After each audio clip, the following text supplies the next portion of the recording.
રાજ્યમાં આજથી જોરદાર વરસાદ પડવાની આગાહી છે। હવામાન નિષ્ણાત અથરેયા શેટ્ટીએ આ આગાહી કરી છે અને તેમના અનુમાન પ્રમાણે આજથી મેઘરાજા કરી શકે છે જોરદાર જમાવટ।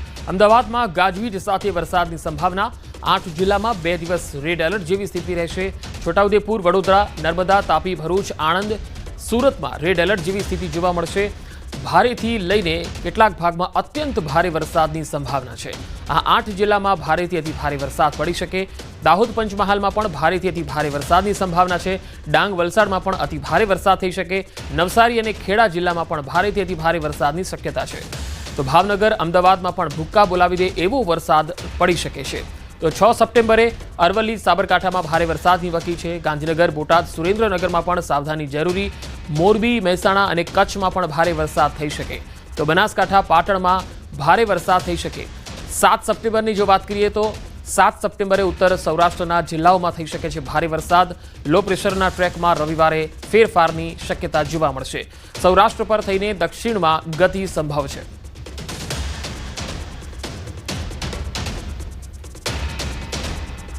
ઓગણીસ જિલ્લામાં વરસાદનું ઓરેન્જ એલર્ટ છે। 10 વાગ્યા સુધી સુરત, તાપીમાં ઓરેન્જ એલર્ટ છે।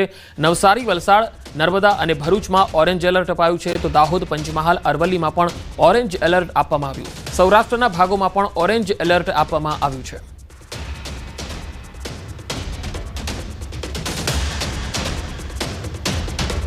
વાત નર્મદાની। નર્મદામાં સરદાર સરોવરની સપાટીમાં વધારો થયો છે। નર્મદા ડેમની સપાટી 135.47 મીટરે પહોંચી। ઉપરવાસમાંથી 4,10,000 ક્યુસેક પાણીની આવક છે। 24 કલાકમાં ડેમની સપાટીમાં 10 સેન્ટીમીટરનો વધારો થયો। નર્મદા ડેમના 15 ગેટ 2.4 મીટર ખોલાયા। નદીમાં 3,18,000 ક્યુસેક પાણી છોડાયું। ભરૂચ, નર્મદા, વડોદરા કાંઠાના ગામોમાં એલર્ટ આપવામાં આવ્યું। તો નર્મદા ડેમના 15 ગેટ 2.4 મીટર ખોલાયા છે। નદીમાં 3,18,000 ક્યુસેક પાણી છોડવામાં આવી રહ્યું છે। સરદાર સરોવરની સપાટી વધતી જઈ રહી છે અને 135.47 મીટરે પહોંચી છે। બનાસકાંઠાની વાત કરીએ તો બનાસકાંઠામાં અંબાજી પંથકમાં ધોધમાર વરસાદના અહેવાલ છે। અંબાજીના રસ્તાઓ પર પાણી ફરી વળ્યા છે। ભારે વરસાદથી પદયાત્રીઓ પણ ફસાયા છે। વરસાદના કારણે ડ્રોન શો રદ થઈ શકે છે। ચાચર ચોકમાં 400 ડ્રોનનો એક શો યોજવાનો હતો। ભારે વરસાદથી પદયાત્રીઓ અને વેપારીઓ પણ અટવાયા છે કારણ કે રસ્તા ઉપર વરસાદી પાણી ભરાઈ ગયા છે અને વરસાદ ફૂલ પડી રહ્યો છે। બનાસકાંઠાના અંબાજીના રસ્તાઓથી આ તસવીરો આવી રહી છે। આજે ચાચર ચોકમાં જે ડ્રોન શો યોજાવાનો હતો એ પણ રદ થઈ શકે છે। ભારે વરસાદથી પદયાત્રીઓ અને વેપારીઓ પણ અટવાયા છે। તસવીરોમાં જોઈ શકાય છે કે મુખ્ય રસ્તાઓ જળમગ્ન બન્યા છે અને જે ચાલીને જઈ રહ્યા છે એ પદયાત્રીઓ પણ અત્યારે રસ્તામાં પાણી વચ્ચે ફસાયેલા છે।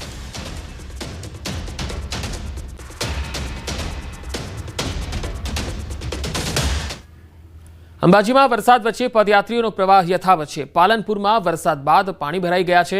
પાણી વચ્ચે પદયાત્રીઓ અંબાજીના માર્ગે અનેક મુશ્કેલીઓ વચ્ચે પદયાત્રા કરી રહ્યા છે અને અંબાજી તરફ આગળ વધી રહ્યા છે। તસવીરોમાં જોઈ શકાય છે કે પાલનપુરના જે રસ્તાઓ છે તેમાં વરસાદી પાણી ફરી વળ્યા છે, પરંતુ પદયાત્રીઓ અને શ્રદ્ધાળુઓના શ્રદ્ધામાં જરાય પણ ઓછું થઈ નથી, તેમનો ઉત્સાહ જરાય ઓછો થયો નથી અને તેઓ અંબાજી તરફ આગળ વધી રહ્યા છે।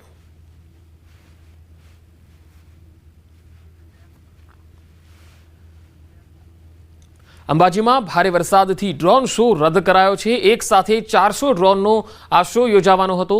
મોડી સાંજે વરસાદના કારણે ડ્રોન શો રદ કરવામાં આવ્યો છે। આ ડ્રોન શો માટે નવો સમય હવે પછી જાહેર કરવામાં આવશે।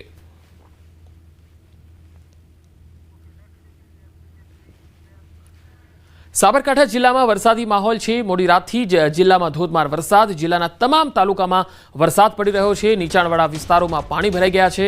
વડાલી, પ્રાંતિજ, ઈડર અને તલોદમાં વરસાદ। હિંમતનગર, ખેડબ્રહ્મા અને પોશીનામાં પણ વરસાદના અહેવાલ આવી રહ્યા છે। મોડી રાતથી જ અહીંયા ધોધમાર વરસાદ પડ્યો, જેના પગલે મુખ્ય રસ્તાઓમાં ટાયર ડૂબી જાય એટલા પ્રમાણમાં પાણી ભરાઈ ગયા છે। વાહન ચાલકોને તકલીફનો સામનો કરવો પડી રહ્યો છે। અહીંયા 2 વ્હીલર ચાલકો અને ખાસ કરીને નોકરિયાત વર્ગ, વેપારી વર્ગ ખૂબ જ પરેશાનીનો સામનો કરી રહ્યા છે કારણ કે મુખ્ય રસ્તાઓ જળમગ્ન બની ગયા છે। હિંમતનગર, ખેડબ્રહ્મા, પોશીના, ઈડર આ તમામ વિસ્તારોમાં ધોધમાર વરસાદ પડ્યો।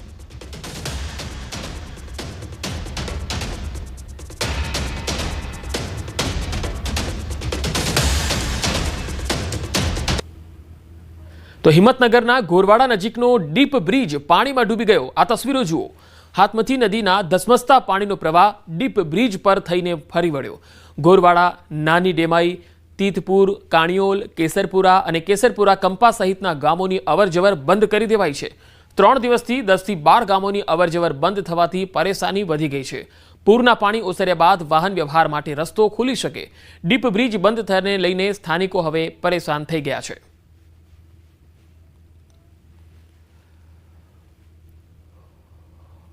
તો बात हवे अरवल्लीनी। अरवल्ली जिल्लामां धोधमार वरसाद। मोडासा शामळाजी हाईवे पर धोधमार वरसाद खाबक्यो छे। मोडासाना ग्रामीण पंथकमां धोधमार वरसाद पड्यो। जीवनपुर, ईसरोल सहितना ग्राम्य विस्तारोमां पण धोधमार वरसादना अहेवाल आवी रह्या छे।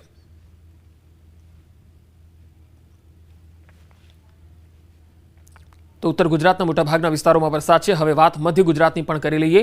वडोदरामां धोधमार वरसादथी मुख्य रस्ताओ पर पाणी भराया छे। वडोदरा शहेरना रोड रस्ता पाणीमां गरकाव थई गया। सयाजीगंज, जेल रोड, दांडिया बजारमां पाणी भराई गया। अलकापुरी गरनाळू पर पाणी भराई जवाना कारणे बंध करी देवायुं। रात्रे वरसादथी शहेरना अनेक विस्तारो अने जग्याओ पर पाणी भराई गया छे। तस्वीरोमां तमे जोई शको छो। वडोदरामां पण रात्रे धोधमार वरसाद पड्यो अने तेना कारणे मुख्य रस्ता जळमग्न बन्या छे। वाहन चालकोने सवारे नौकरीए जवा माटे पण खूब तकलीफनो सामनो करवो पड्यो।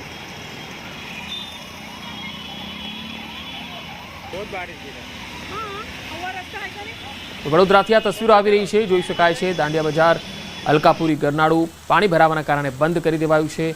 मुख्य रस्ताओ जळमग्न थई गया छे। वडोदरा शहेरमां धोधमार वरसाद रात्रिथी ज पड्यो अने तेना कारणे अनेक विस्तारोमां पाणी भराई गया हता, जेना कारणे वाहन चालकोने हालाकीनो सामनो करवो पड्यो।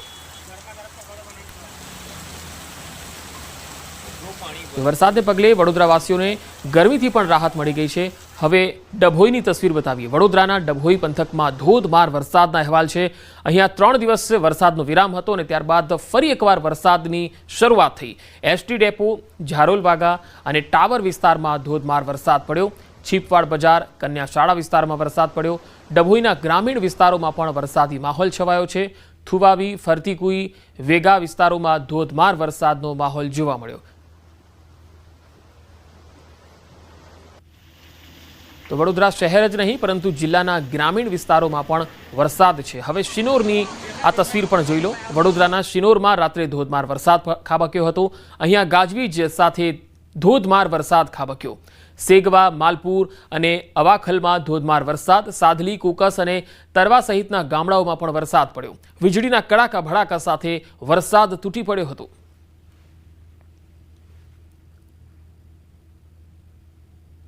तो मध्य गुजरातना लगभग तमाम विस्तारों में वरसाद है। हवे सूरतनी बात। सूरत जिला में वहेली सवारथी ज वरसादी माहौल।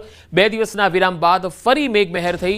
कामरेज, बारडोली, ओलपाड अने पलसाणामां धोधमार वरसाद पड्यो। માંગરોળ અને ઉમરપાડા, માંડવીમાં પણ ધોધમાર વરસાદના અહેવાલ છે। સુરત જિલ્લામાં વહેલી સવારથી જ વરસાદી માહોલ જોવા મળ્યો। વધુ માહિતી મેળવીએ સુરતથી સંવાદદાતા કેતન પટેલ મારી સાથે જોડાયા છે। કેતન, સુરતના ગ્રામીણ વિસ્તારોમાં કેવો માહોલ છે?